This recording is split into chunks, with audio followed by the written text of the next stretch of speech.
Welcome to the BriteVibe podcast. At BriteVibe, we believe everyone deserves to be happy. But in today's world, everywhere you turn, there is division and negativity.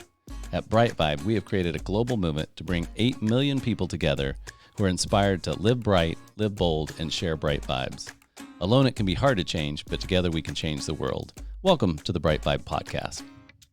All right, welcome to the BriteVibe podcast today. Jem Fuller, executive coach, also author, many other things, specializing in communication, leadership, anything around communication, leadership in a business or even in an organization environment. That's kind of what you do. That's kind of your wheelhouse. Is that fair enough to say? Yeah, it is, Matt. It's become that way anyway. It's interesting as you follow a path of what you're passionate about and interested in, and where you can, hopefully add some value to the lives of others. The path becomes clearer and clearer as you go along. Well, it has done for me anyway. And so, yeah, I've ended up specializing in communication and leadership. Excellent. So you're in Australia. That's the thing I love about the technology. There's so many things in the last couple of years weren't so good, but there's a lot of things that were good. And part of it is that you and I probably would never know each other if it weren't for this wonderful technology, because you're in Australia. I'm, on the East Coast of the United States, in North Carolina. And we're able to have this conversation about leadership. We're able to have this conversation about communication. And it's really, there's just such a world platform now, right? And everywhere. I mean, literally I've spoke, through this podcast, I've spoke to people in probably 20 different countries across the world, right? At different times. And it's just amazing because the one thing I notice, there's some cultural differences a little bit from country to country, but the one thing that's consistent is kind of leadership qualities, communication, right? The way we treat people, the way we treat our superiors, the way we treat our employees, the way we treat our business, the way we treat our family, all of that, kind of there's some principles that are kind of universal in that. So when you look at, you specialize in communication. So on the communication side, what are the things that you think are kind of universal about communication that we all should be thinking about when we're connecting with the rest of the people we call humans, I guess? Yeah, it's a great question, and I'll come to answering it in a sec. Mhm. But just to highlight what you've just said, Matt, Yeah. it's ultimately important in communication, because communication is a sharing, when it Mhm. comes from the Latin word communicatio, and it's to make common. Mhm. So the verb communicare is to make common, which means we're coming to some sort of understanding. We need to find some common ground. And cross-culturally, it's ultimately important to start there first, to start with what we've got in common before we start exploring our differences Mhm. and beginning to harness the power of diversity, right? So when we have a group of very different people, culturally, religiously, spiritually, demographically different people sitting around a table, coming together to collaborate on solving a problem, say, Mhm. when we can learn to, rather than being defensive against difference, and kind of crossing your arms and rolling your eyes and shutting the other person down because they've got a different point of view to you. Mhm. When we can actually do the opposite of that and open up to each other, then we can actually access this beautiful wide range of potential solutions to problems. And I think that's what we need to do in communication. And to do that, it works well to start best with what we've got in common. Yeah, And totally. Mhm. you don't need to strip back too many layers to find that, you could be sitting across the table from someone who has been brought up in a completely different environment to you, with different ideas of, ideological or political or Mhm. religious ideas than you. But you just strip back a few layers and you realize that they love their children too. They need Mhm. food and water. They need shelter. They care. They grieve when a loved one dies. They rejoice when a new baby is born into the family. All the same stuff that's at the core of what is emotional for you, you share that. Mhm. So yeah, anyway, just to that point. And then to answer your question around what things do we have in common with communication, something we all have in common is that our ego, our sense of identity, which we all have, and is necessary to some degree to survive in the world. We have to have a sense of who we think we are. But that Mhm. ego can really get in our way, and our ego identifies with our ideas and our emotions and our experiences. That's our sense of who we are in that moment, and it gets very, very defensive, I've noticed. So when someone's idea is challenged, they jump to the defense. and they're waiting for a gap in the conversation to jump in and stamp their foot and and get their point of view across, Right. right? Right. And I think that that's a really good thing to be aware of in communication, is notice when you're getting defensive and take a breath and Mhm. sit back and let go of the need to defend and open your mind to different points of view. Get curious about how has the other person come to where they've come to in their thinking. Like, I'm curious, how did you come to believe that, Mhm. rather than being so defensive, which is what the Mhm. ego does. Mhm. So this, and this is more of a personal, I think obviously we can apply this. And when we talk about leadership, a lot of times I think other people think, I think, like business, right? When we talk leadership, I'm leading an organization, I'm leading a group of people, but leadership really starts, you brought this up pre-show. Um, leadership starts, it's an inside job, right? I need to lead myself first before I can lead Mm. anybody else. It's kind of like, if it, what do they say? Something about you go out for a walk and you're the only one there. But basically, I need to be able to lead and lead myself, and then I will be given the opportunity to lead others. If I can't lead myself, then yeah, then I'm just out for Mm. a walk by. Nobody's going to be following me, right? There's not going to be Yeah, anybody around. And so, yeah. so today, actually, my wife and I were having this conversation, and part of the conversation was she was uh, irritated with our family schedule, and then but it kept unfolding and unfolding, and then it was some stuff I'd done, and but she wasn't necessarily complaining. It was just she was bringing all this stuff up, and finally there was this just sense of, um, you know, owning owning all of a situation, even so if I'm estranged from somebody, in this case, it was a family member we were talking about. If I'm estranged from somebody, I have to own like 110% of that estrangement and of that relationship.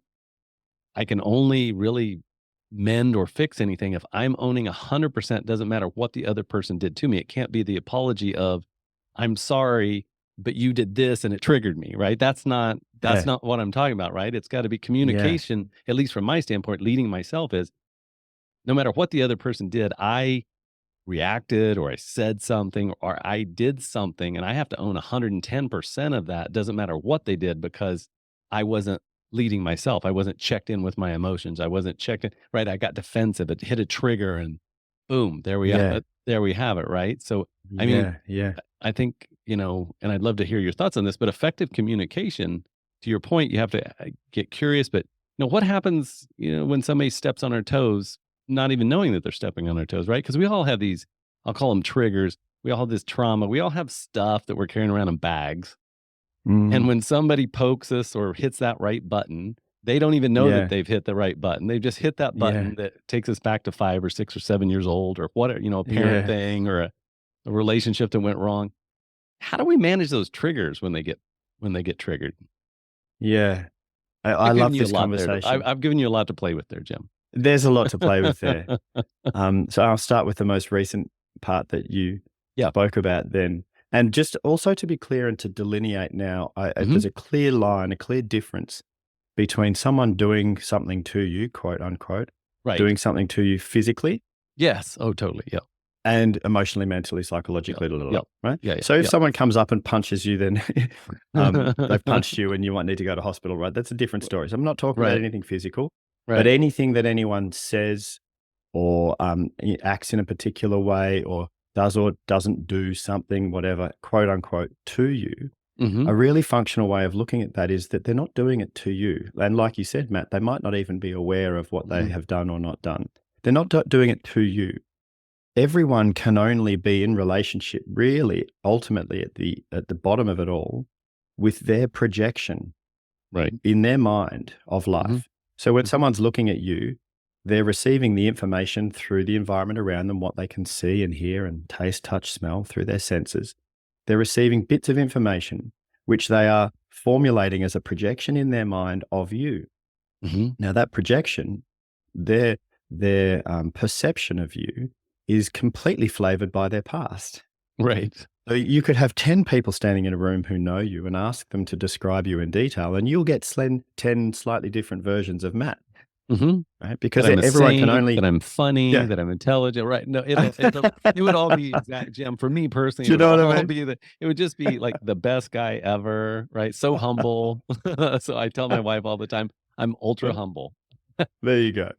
So you'll But get yeah, these 10 slightly different right. versions of Versions of this right. wonderful, amazing man, Matt, right?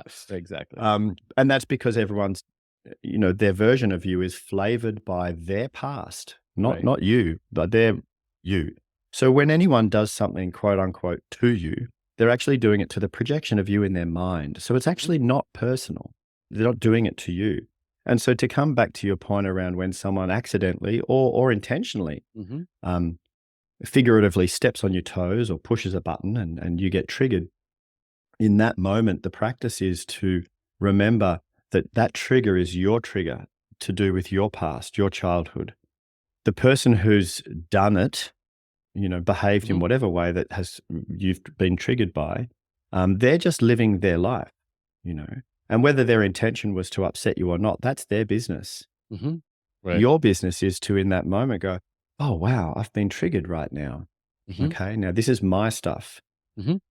This is an opportunity actually for me." Mhm. And I love this. Michael Singer wrote about this in his Oh, book, yeah. The Untethered Soul. Yeah, yeah, yeah. Right. And he, Mhm. yeah, and he has a beautiful practice in there where he Mhm. says, when you get triggered, step one is actually gratitude for being Right. triggered, believe it or not, Exactly. because, you Yes. know, I'm grateful I've been triggered right now because whatever Right. trauma, Mhm. big or Right. small, that was subconscious has now become conscious. Conscious. And you Yes. can't let go of something when it's subconscious because you're not aware of it. When Mhm. it comes into your conscious awareness, now you have the opportunity to smooth out the creases from the past, to let that go Mhm. again. Mhm. And so for me, the practice is, just say my partner Mm. does or doesn't do something and I get triggered by that. Right. First step is to realize that it's my trigger, not hers. Right. She hasn't done anything to me. She's just done whatever, but I've Right. been triggered. So owning it, like you said.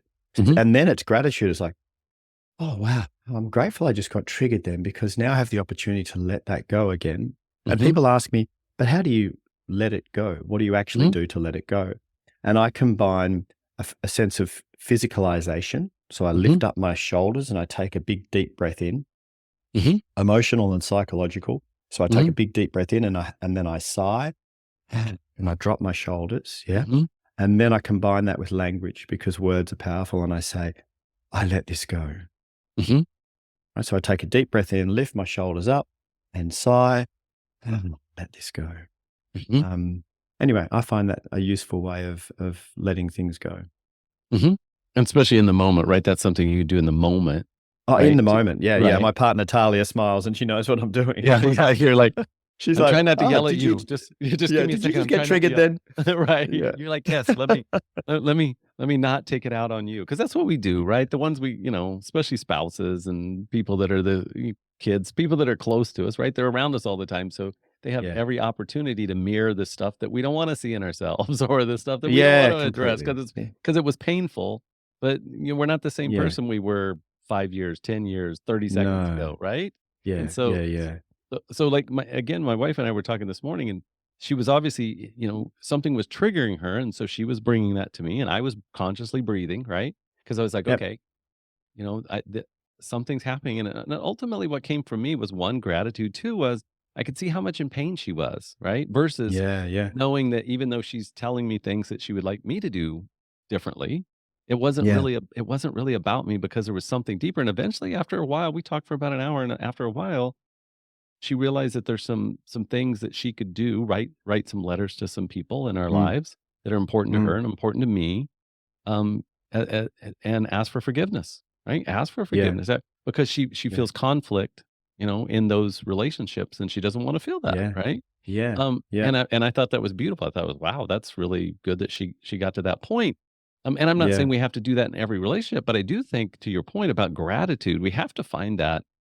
And I think that I wanna say there's a certain level of work or maturity, personal mm, maturity, leadership maturity, whatever you wanna that we have to get to be able to do what you just did, right? mm, Which is to actually be conscious and aware that when we're getting triggered, when I'm getting upset, I'm getting defensive, I'm getting whatever, that's mm.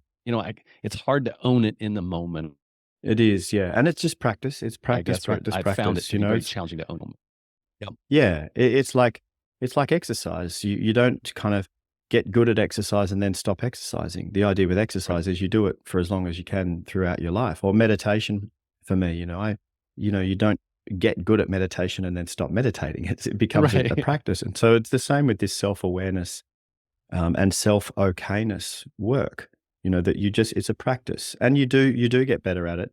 But the beautiful thing about it, Matt, is that the better that you get at recognizing when you're getting in the way, your own way of being there for someone else, Mhm, letting it go, mhm, and then you can do what you were talking about, which is be really present for the other person, and in this case, your partner, mhm, where you can be really present for them because you've been able to let go of your own stuff. mhm. So you're not your own stuff, your own past associations and triggers are not getting in the way now, and you can sit there and be really present for them. And some fundamental communication strategies sounds like the wrong word, but Mhm, ways to communicate mhm, when your partner is expressing to you that they're upset about this, that, and the other, that you listen with all of you. mhm, You're not distracted. You're completely present and listening. Repeat back, hey, what I've heard you say is that when I do this and this and this, you feel upset. mhm. And they go, oh, you are hearing me. You are listening to me. And you don't try and fix anything.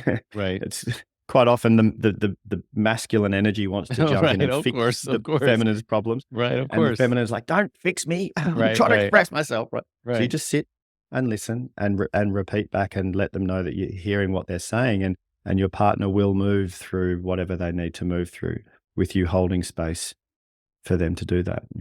And I'm not trying to take any credit or any, I mean, uh, I I'm not saying, "Hey, look, I did this great." There's plenty of, I mean, ultimately, over the past, I don't know, 2 or 3 days, I'd done some stuff that I didn't do great. That's why we were in this conversation. It wasn't Yeah. like, I'm not No, trying to pretend I'm a master at this. To your point, it's a constant no. practice. But Yeah. in that conversation, ultimately, I was really focused as, I was listening to, I love my wife. I want to see her happy. I want to see her enjoy. I want to see her out of pain, right? Yeah. But I'm not gonna try to fix this or speed it up. There was at a certain Yeah. point, though, after a while that I was listening, that I was asked some questions that then we could go a little bit deeper into, Yeah. because I realized that the trigger, she'd given me enough examples that weren't just me, there were other people in our lives, that the trigger was, m she was Deeper. experiencing it in more areas than just me, right? Yeah, And yeah, I would also say that she's done a ton of work, probably even more than I have in some ways. And so yeah, we were able to hold the tension.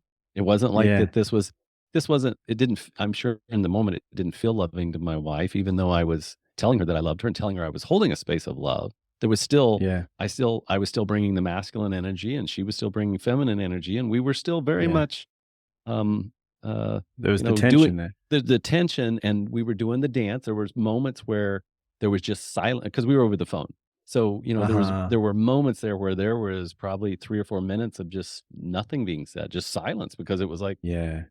let's just, But you weren't running away from it. You weren't kind of, no. doing the old, well, obviously you need some time and space, so I'm just gonna go off and Right, right. Which is a tendency in the busy world we live in, right? With It is, employees, yeah. with partners, with children. I notice I do that with my kids, but there is that tendency to think, "Oh, this other thing is urgent," or "I'm in the middle of this thing."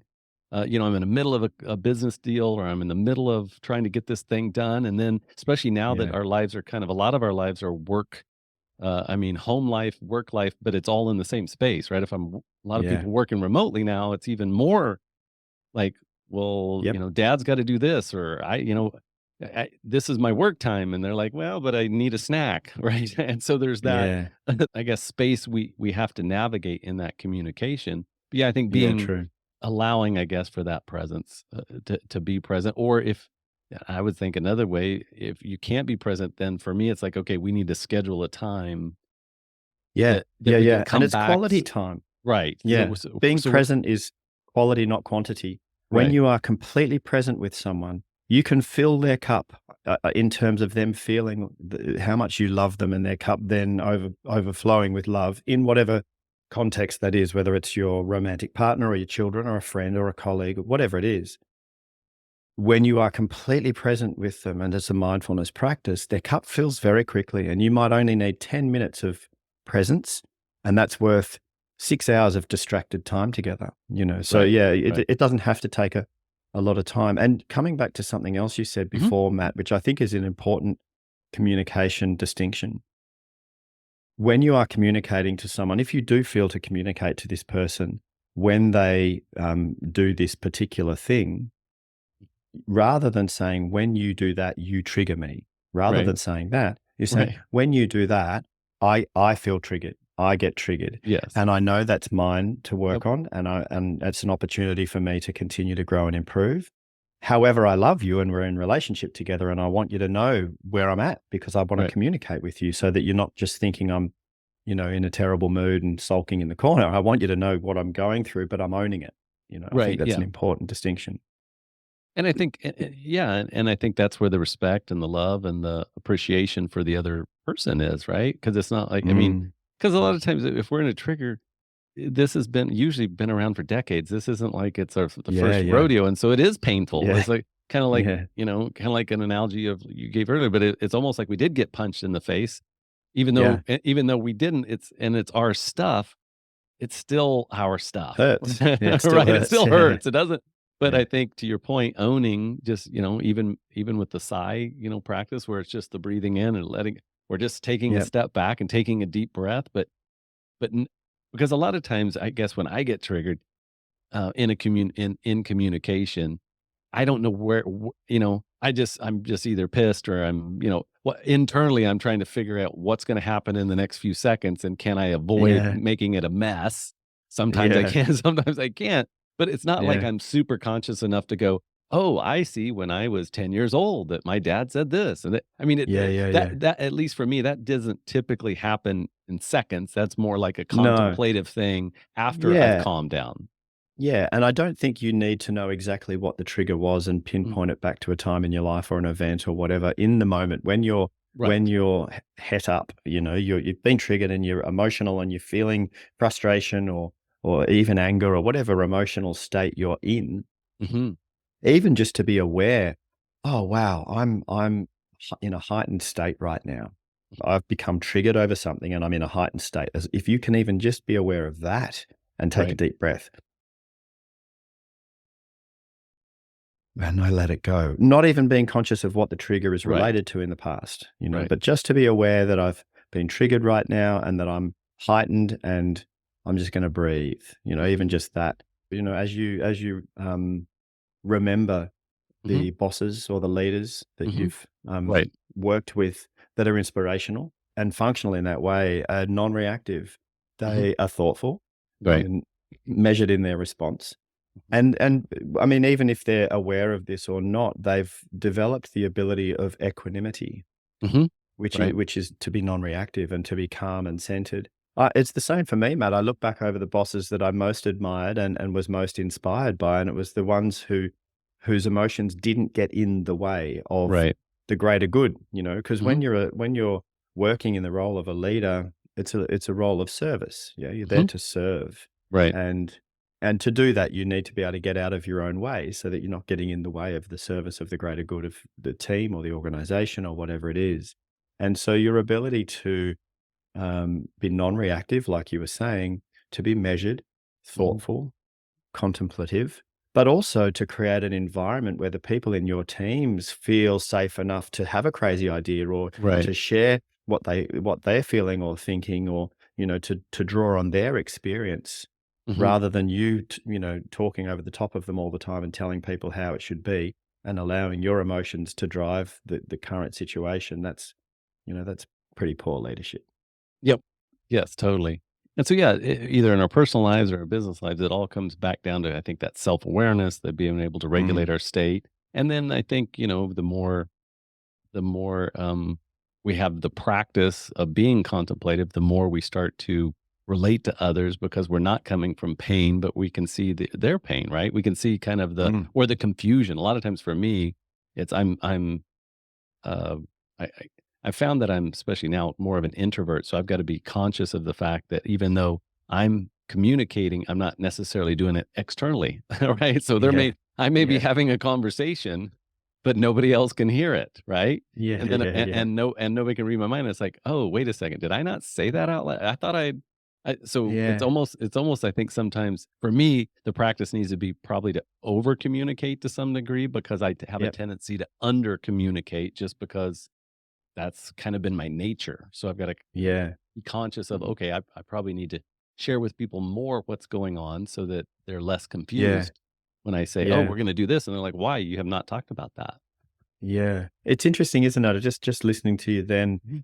um, reminded me that for anyone, your natural way, um, there can be a strength in that, but the double-edged sword to that is that it can also get in your way. I was just thinking about one of the leaders that I was coaching last year, and he talks and talks and talks and talks and talks and talks and talks, Right. and takes 5 minutes to say something that he could say in one sentence. Right, right, right, So the work for him to do in terms of improving his leadership communication right, was to say way less, right.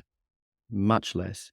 Whereas for somebody who doesn't communicate enough, Mhm. the work for them in their leadership might be, "Oh, they might not know what I'm thinking right now. I should probably communicate that."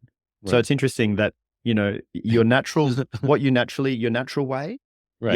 yes, it's your strength and it's your natural way, but also in there lies a direction towards what you should be developing as well. To be more balanced, right? More balance, yeah. Yeah, and that's funny. Yeah, and I have had people, and I'm sure I've been at some point uh, that way. But yes, and maybe the correct term there is effective communication, right? Not Effective, yeah. right. I used to have a business partner, and he communicated much like you're talking about. He communicated a lot, but you could just see people around the room glaze over because it was just stuff that they didn't care about. And I felt like, Oh, no. and Yeah, everybody's sitting there like, okay, we have to listen to this guy because he's in a position of authority, but nobody really cares what his story is.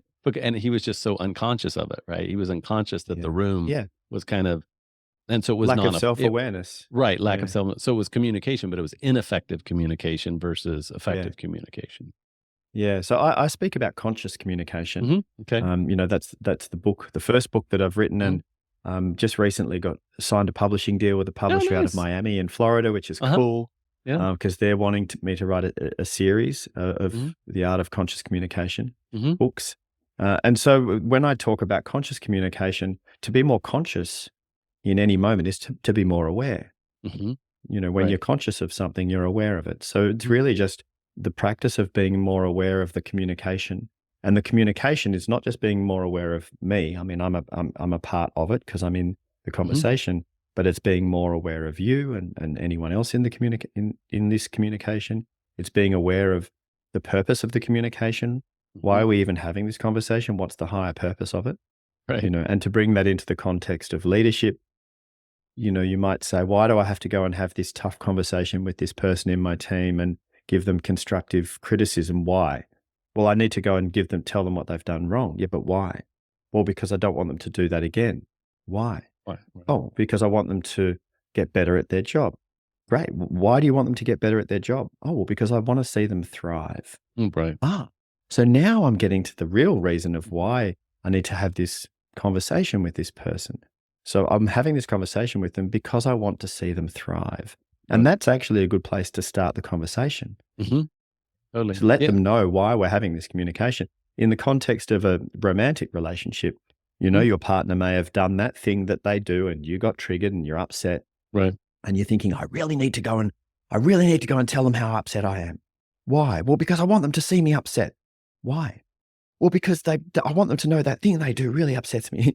Why do you want them to know that? Well, because I don't want them to do it anymore. Why?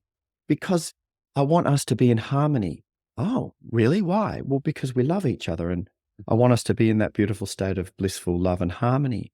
Ah, so now you're starting to get to the real reason why you want to have this piece of communication because you love them and you Mhm. want to be in a state of harmony with them, right? So this is the way to approach the communication itself. And even when you go to have that conversation with your wife or husband or partner, Mhm. to start with that and say, "Hey, I'd love to have a chat with you because I love you so much Mhm. and I'm always seeking harmony between the two of us. So I wanted to share with you where I'm at, just so, blah blah blah." And then you Mhm. go on. Mhm. But yeah, so this is being more conscious about the communication. So I think what we'll do is we'll just share your cell phone with all of the people listening, and then whenever we're about ready to get into a situation where we know we're triggered, I think we'll either just text or call you, and you just give us like the lead in line, right? Just give us the kind of the okay, start from I love Yeah, you. I want us to yeah, be, I want us to be yeah. more in harmony, and I would like to express this or that, right? Yeah, yeah, yeah. There's So lots of examples in my book. If you yeah, want to yeah. read the book, there's a ton of different real-time examples and lots of stories from my life in there. It was actually quite cathartic writing the book and then Mhm, publishing it because I'm very open and vulnerable, and I share mhm, some of my most challenging chapters in my life and mhm. what that was like for me. I didn't hold back. I just kind of, yeah, it was a cathartic process writing it, and then next thing I knew, I was publishing it, and then it was available to the world, and it was like, oh, okay, people are going to know me a whole lot better now. But it was also good because it wasn't. It's not really about me. It's about stories that hopefully help people relate and go, "Oh, wow. Yeah, I go through that too." And then some suggestions of, "Oh, yeah, let me try approaching the communication in that way," you know? Mm, totally. No, I appreciate that. So what is the name of the book? Just for people that are So curious. so the first one is The Art of Conscious Communication for Thoughtful Men. Mm, Um, and that was published. I published it here in Australia. It's available on Amazon and mhm, Booktopia and my website. It's available everywhere. And it's currently being revised, so the mhm, second edition, and the editing team in Miami literally just sent me the manuscript last week mhm, with the edit suggestions. They're mhm. pretty small, but they've asked me permission to Americanize the spelling. So so the word organization, for example, here in Australia, we have an S rather than a Oh, yeah. Z Z, or a right. Z, Yeah, and things like that. So they're gonna Americanize the spelling, but that's a trifle. That's a small thing. I said, "Yeah, whatever, I don't mind, as long as the essence of the sure. message gets across," you know? Yep. It's a proper published book. You can get a hard copy. You can't It's not available on audiobooks yet. Mhm, I have recorded it, but again, my new publisher, Mango mhm, Publishing in Miami, they're deciding whether they want me to mhm, narrate it, mhm. which I really hope they say yes, because it's written very with the Australian colloquialisms. It's Right, written, right, right, you know, right. with In your Australian voice. slang. Obviously, it's in It's your in voice. my voice, you know, Yeah, and I've yeah. already recorded it. I've got all the Right, recordings are sitting right. there. So I'm hoping they want to use my recordings. But anyway, one way or another, it will become available on Audible this year. Oh, Yeah. lovely, lovely. And so if people have other questions, if they want to reach out and just say, "Hey, Jim, I've got a question about this or that," or Yeah. and I know you do work with companies and corporations, and you do, executive coaching and coaching as well. But I think it's just Yeah. jemfuller.com, right? That's it, Yeah, yeah, jemfuller.com, and and there's a contact form on there, and please reach out to me. I am still at this stage, reasonably accessible, you know, and right. I hope to stay this way. But yeah, if you email me and go, "Hey, I've got a question," I'll answer Mhm. it. Yeah, Yeah, and it's spelled, Jem, not G. Yeah, that's right. when I say Jem, it's JEM. Jem Fuller, not Thank you. Gem Fuller. But yeah, no, Yeah. it's very cool. Well, yeah, thank you for this very good conversation today. I think the more there's conversations being had about communication, right? Yeah. The better that we can become, and the more we can lean into the practice of communication. So I think what you're doing, your work, is very important.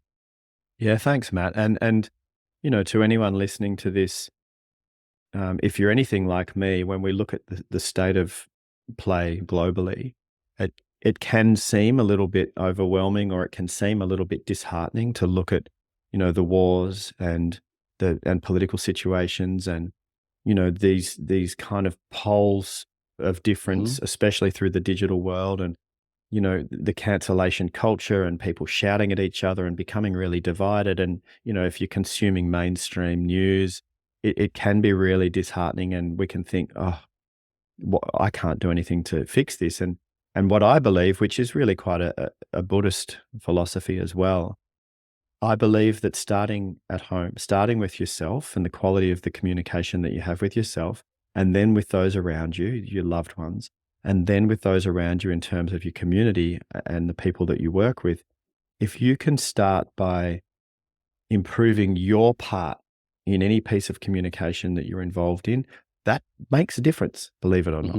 Hmm. When we get enough of us making a difference to our own lives, that actually tips the scales of the evolution of humanity in the right direction. And I think it's really important to do. I agree. 110%. So, Jem, it's been such a pleasure, and it's so fun talking to you in Australia. What time is it in Australia? It's at 5 o'clock, almost East Coast. What time are you? You're probably Yeah, 5 I think we're at a.m. like, no, it's not that bad. It's not that bad. I think it's like 8:30 in the Oh, morning. So it's very, gosh, very reasonable. Yeah. gosh. Yeah, well, good morning then. Yeah. Thank you. Yeah. And by the way, I'm in the future, so I can let you know that the sun does come up tomorrow. Can you give me the lottery numbers? Can you give me the lottery numbers? That Since would you're in be, the future, can you give me the that'd be lottery neat, numbers? wouldn't it? Yeah. Yes, it would. Such a pleasure. I Yeah. know we'll be visiting again. Thank you. Yeah. Thanks, Matt. Thank you for being a part of the BriteVibe podcast. For more information, go to britevibe.com. That's BRITE Vibe, VIBE.com. Thank you for listening.